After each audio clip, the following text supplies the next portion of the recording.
ورحمۃ اللہ وبرکاتہ۔ الحمد للہ رب العالمین والصلاة والسلام علی سید المرسلین وعلی آلہ واصحابہ اجمعین، اما بعد۔ حصول برکت کے لیے ایک بار درود پاک پڑھ لیں۔ اللہم صلی علی سیدنا و شفیعنا و نبینا و مولانا محمد بارک وسلم صلاۃ و سلام علیک یا سیدی یا حبیبی یا رسول اللہ صلی اللہ تعالی علیہ وسلم۔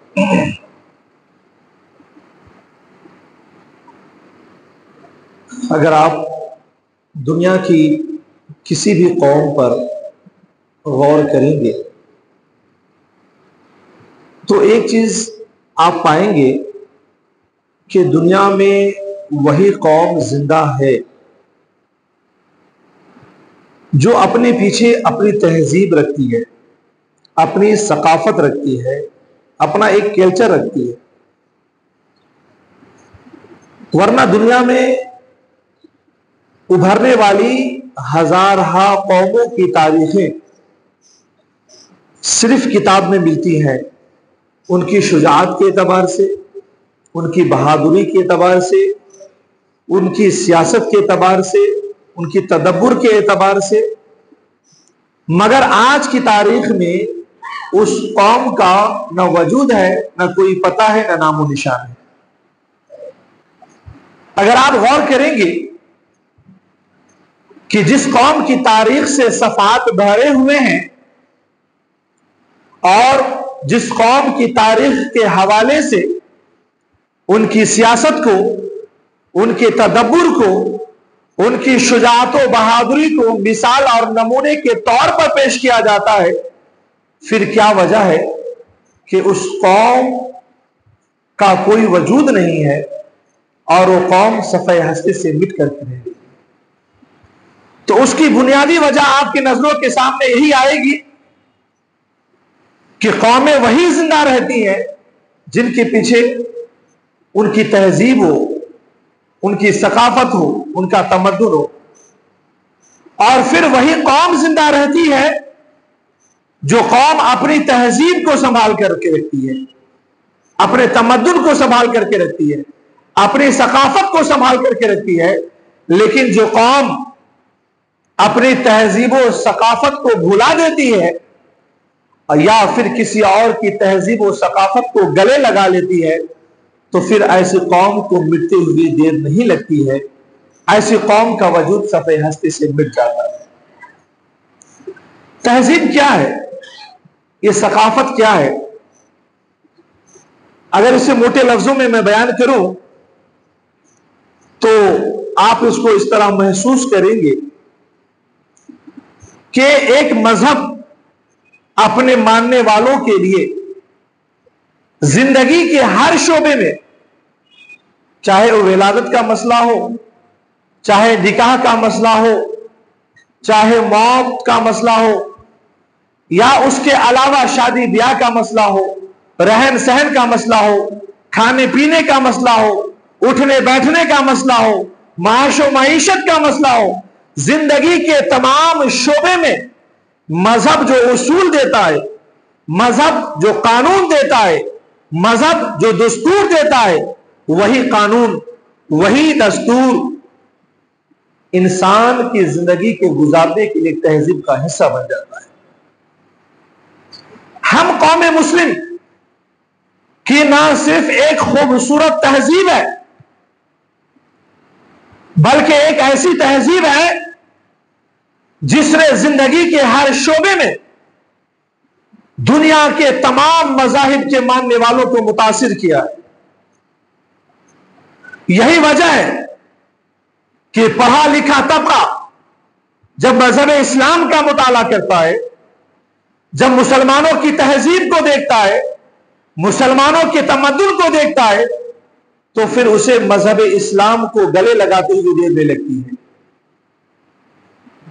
دنیا میں تمام افراد کو جتنا مذہب اسلام کی تہذیب نے اور ثقافت نے متاثر کیا ہے، دنیا میں موجود کسی بھی ادیان نے دوسرے ادیان کے ماننے والوں کو اپنی تہذیب اور ثقافت کے اعتبار سے اتنا متاثر نہیں کیا ہے۔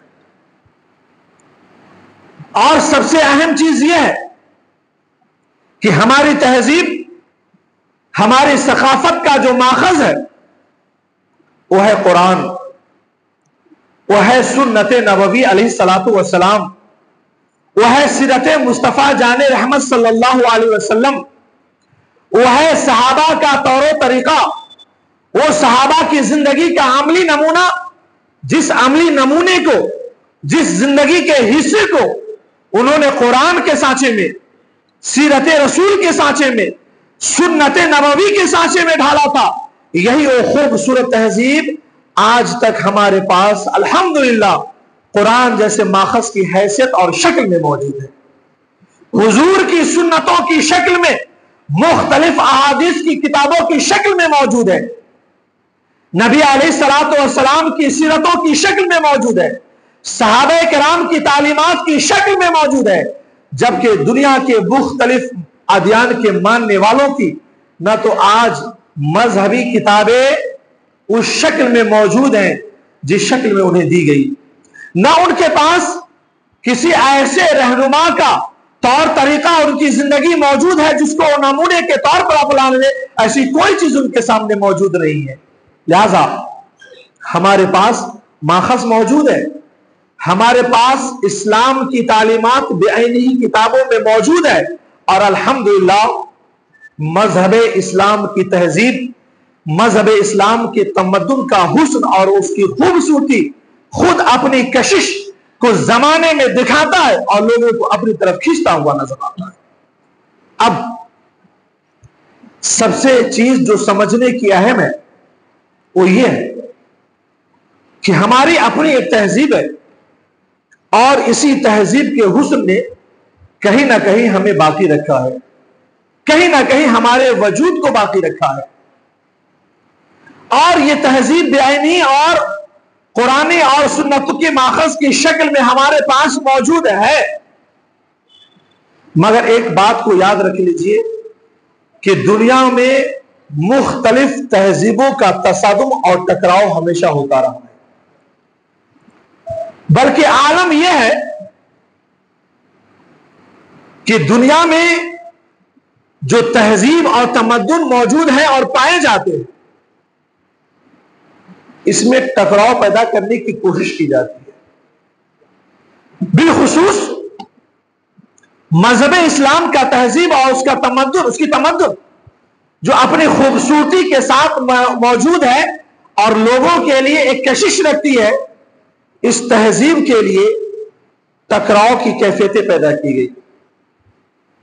اس تہذیب کے مقابل دیگر تہذیب کو لانے کی کوشش کی گئی، بلکہ عالم تو یہ ہے کہ مذہب اسلام کی تہذیب میں عقلی اعتبار سے، فکری اعتبار سے کمیاں دکھائی گئی، اور پھر اس کے مقابل میں کئی ایک تہذیب کو لا کر کے کھڑا کیا گیا، چاہے وہ انسانی ارتقاء کی تہذیب ہو کہ انسان کس طرح سے بنا ہے، بندر تھا اور دھیرے دھیرے انسان بنا ہے، یا پھر آپ سوشلزم کے نظریے کو لے لیں جس نظریے کے تحت دنیا کے تمام مذاہب کو ٹارگٹ بنایا گیا۔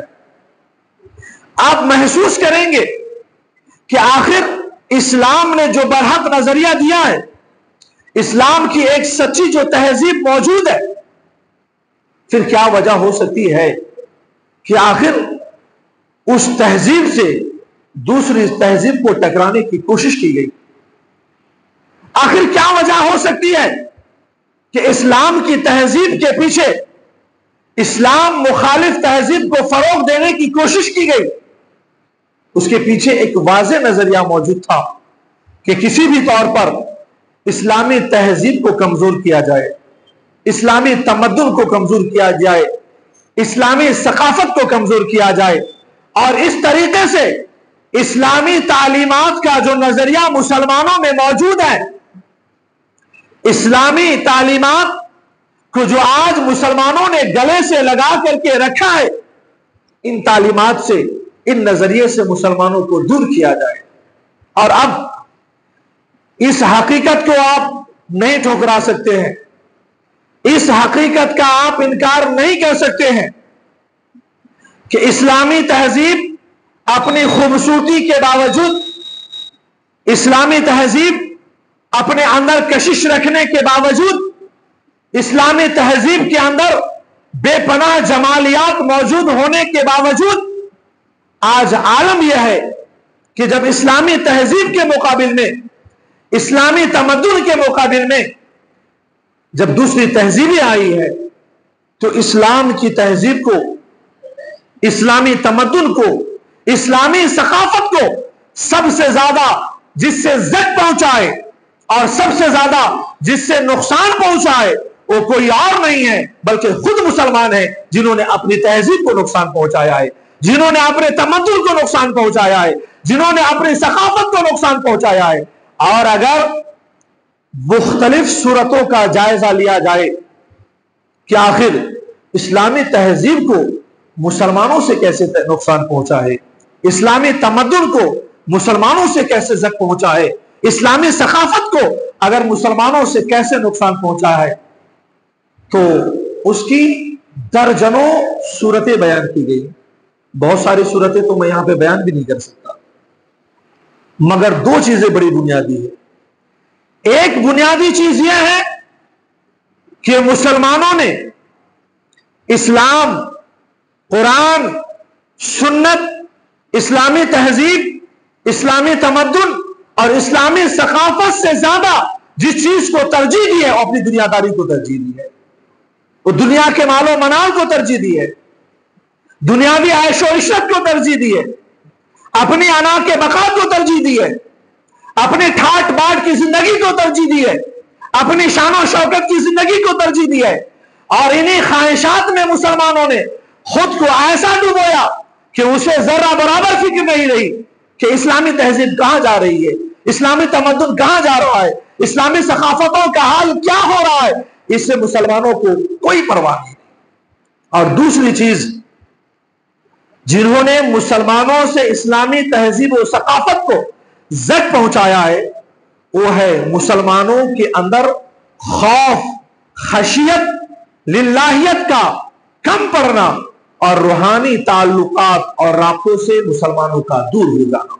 یہ دو بنیادی چیزیں ہیں۔ اب ذرا دیکھیں کہ آج کی تاریخ میں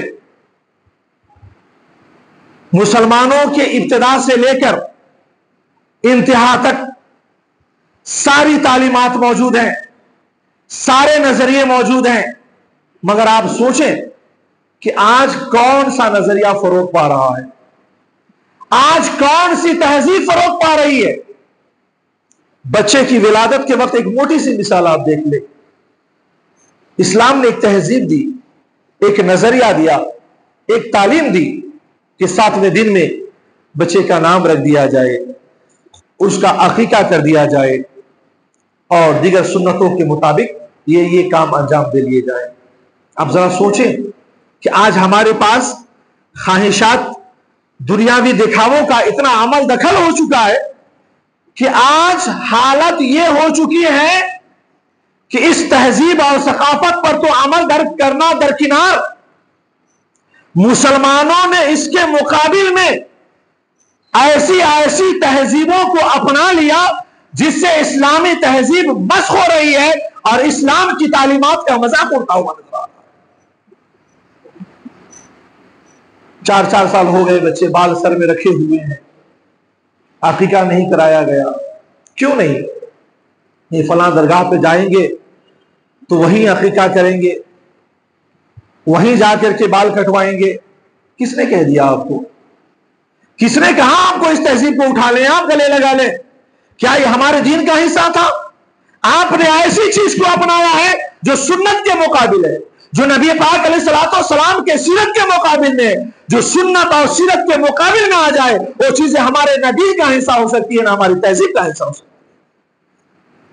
آپ دیکھ لیں آج برتھ ڈے منانے کا جو ماحول ہمارے سماج میں آ چکا ہے، ایسا لگتا ہے کہ بچہ پیدا کیا ہوا اس نے ماں باپ پر احسان کر دیا ہے، بچہ پیدا کیا ہوا اس نے زمین پر احسان کر دیا، اور عالم یہ ہے، ٹھیک ہے آپ سال آ رہا ہے خوشی منا لیتے، آپ غریبوں میں کھانا کھلا دیتے، نیک لوگوں سے دعائیں کرا لیتے، مگر آپ نے سوچا کبھی کہ آپ کے بچوں کے برتھ ڈے میں کون سی تہذیب آ رہی ہے، کون سی ثقافت آ رہی ہے؟ عالم تو یہ ہے نوجوان بچے گھر کو چھوڑ کر کے جا کر کے جنگلوں میں اور سڑکوں پہ آپ جا کر کے برتھ ڈے منا رہے ہیں، کھانے والی پاکیزہ چیزوں کے ساتھ وہ کیا سلوک کر رہے ہیں؟ کیا وہ نظریہ ہمارے سامنے موجود نہیں ہے؟ کیوں نہیں ہم نے اسلامی تہذیب اپنے بچوں کے ذہن میں دی؟ کیوں نہیں ہم نے اسلامی ثقافتیں اور اسلامی نظریہ اپنے بچوں کے ذہن میں دیا، تاکہ اس نظریے کے سامنے بچہ اتنا دلدادہ ہو جائے کہ غیروں کی کوئی تہذیب اور غیروں کی کوئی ثقافت ہمارے بچوں کے ذہنوں کو بالکل نہ جھنجھوڑ سکے۔ ایسے ایسے لوگ میری معلومات میں ہے جو اپنے ایک ایک بچے کے برتھ ڈے پر 2-2 لاکھ روپے خرچ کرتے ہیں۔ آپ حیران ہو جائیں گے کیا کرتے ہیں یہ 2 لاکھ روپے، 1 لاکھ روپے کہاں خرچ کرتے ہیں؟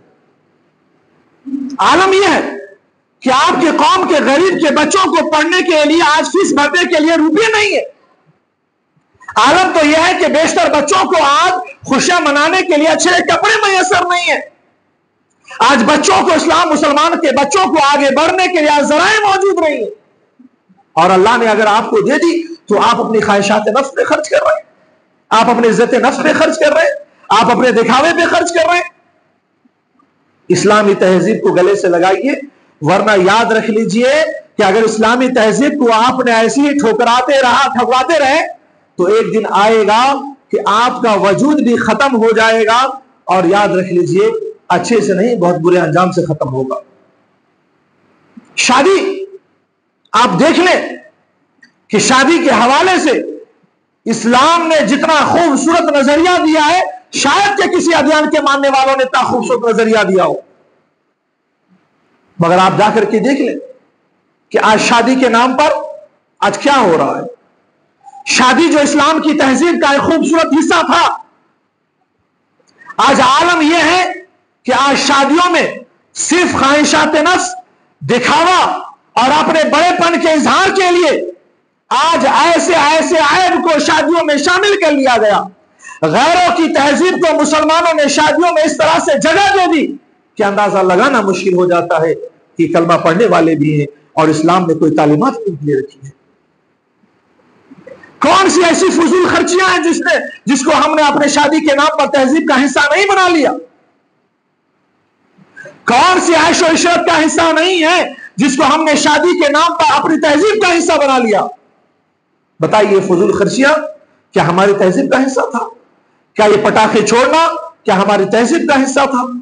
آج دنیاوی لہو لعب کو شادیوں میں داخل کر لینا کیا یہ ہماری تہذیب کا حصہ تھا؟ پھر ہماری تہذیب کو نقصان کون پہنچا رہا ہے؟ ہمارے اسلامی نظریے کو زد کون پہنچا رہا ہے؟ ہمارے اسلامی نظریے کو پسے پشت کون ڈال رہا ہے؟ ہم ڈال رہے ہیں، آپ ڈال رہے ہیں۔ اسلامی تہذیب کے مقابل میں دیگر تہذیبوں کو، دنیاوی تہذیبوں کو، مغربی تہذیبوں کو ہم اپنی زندگی اور اپنی زندگی کے مختلف شعبوں کا حصہ بنا رہے ہیں۔ عالم یہ ہو رہا ہے کہ اسلامی تہذیب کو نقصان پہنچ رہا ہے۔ آج مرنے کے بعد کی صورتحال دیکھ لیجیے، یقین جانیے بہت ساری باتوں کو بولنے میں تکلیف ہوتی ہے کہ کہیں کسی کی دل شکنی نہ ہو جائے،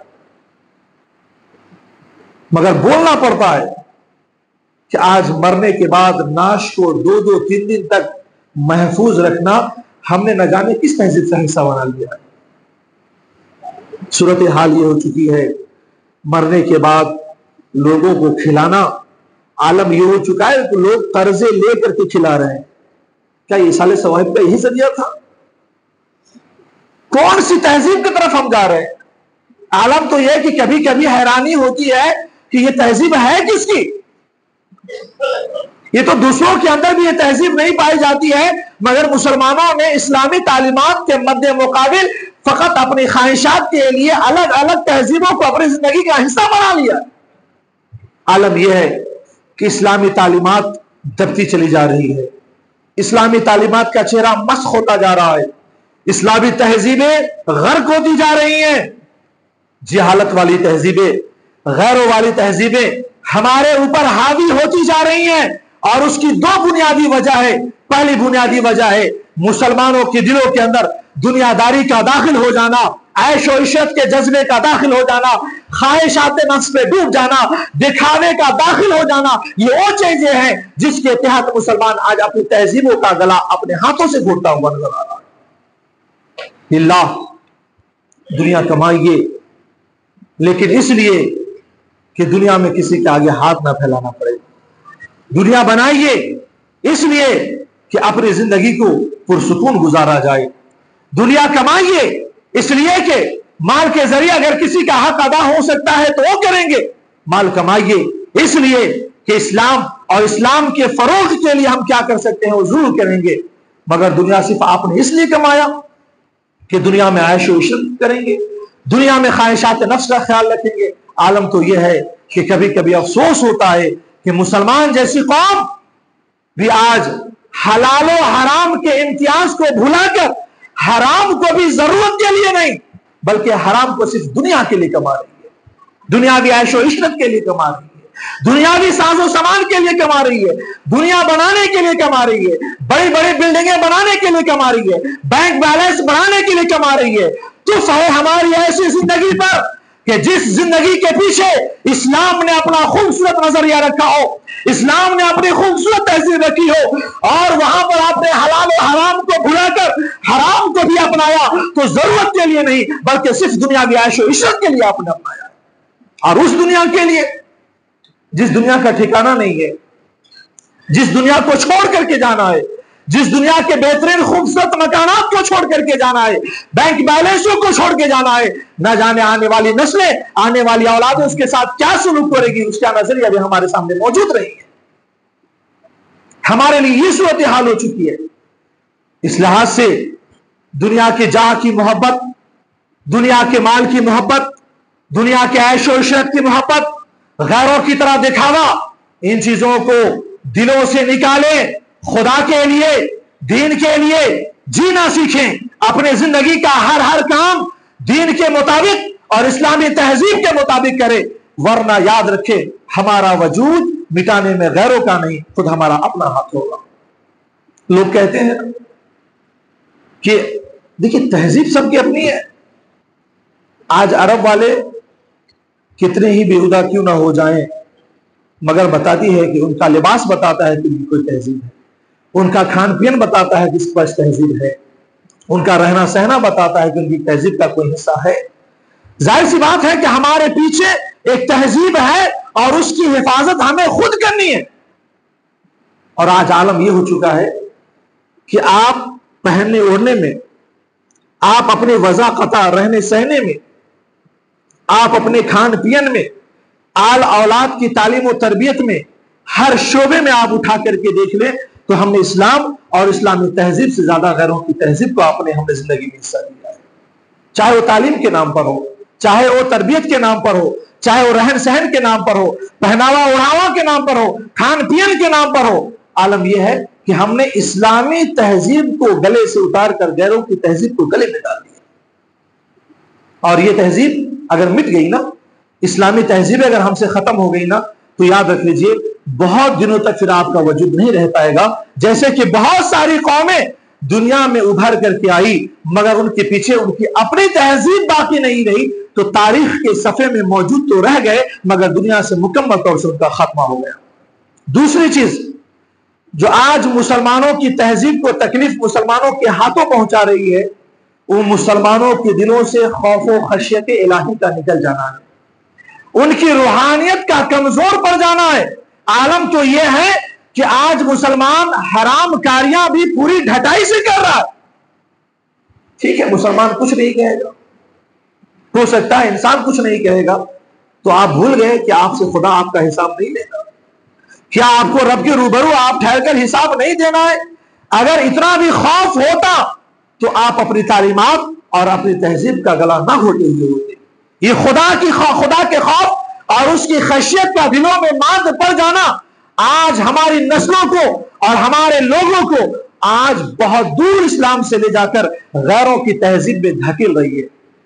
اس لحاظ سے اپنے دلوں میں خدا کا خوف اور اس کی خشیت پیدا کیجئے کہ اپنے زندگی کے ایک ایک عمل کا حساب خدا کو دینا ہے، اور بالخصوص روحانیت، دلوں کی پاکیزگی، دلوں کی صفائی کی طرف متوجہ ہو جائیے، کیونکہ جب تک روحانیت رہے گی اللہ کریم کی خشیت بھی باقی رہے گی، رسول پاک کی محبتیں بھی باقی رہے گی، اللہ کے محبوب بندوں کے طریقوں پر چلنے کا جذبہ بھی باقی رہے گا، اور یہی وہ چیزیں ہیں کہ جس کی بنیاد پر آپ اپنی تہذیب کی حفاظت کر سکتے ہیں، اپنی ثقافت کی حفاظت کر سکتے ہیں۔ لیکن اگر آپ نے اپنے دلوں سے اگر روحانیت کو بھی ختم کر دیا تو یاد رکھ لیجئے کہ پھر یہی چیزیں آپ کو غیروں کی تہذیب کا دل دادا بنا دے گی، غیروں کی تہذیب کی طرف کھینچ کر کے لے جائے گی۔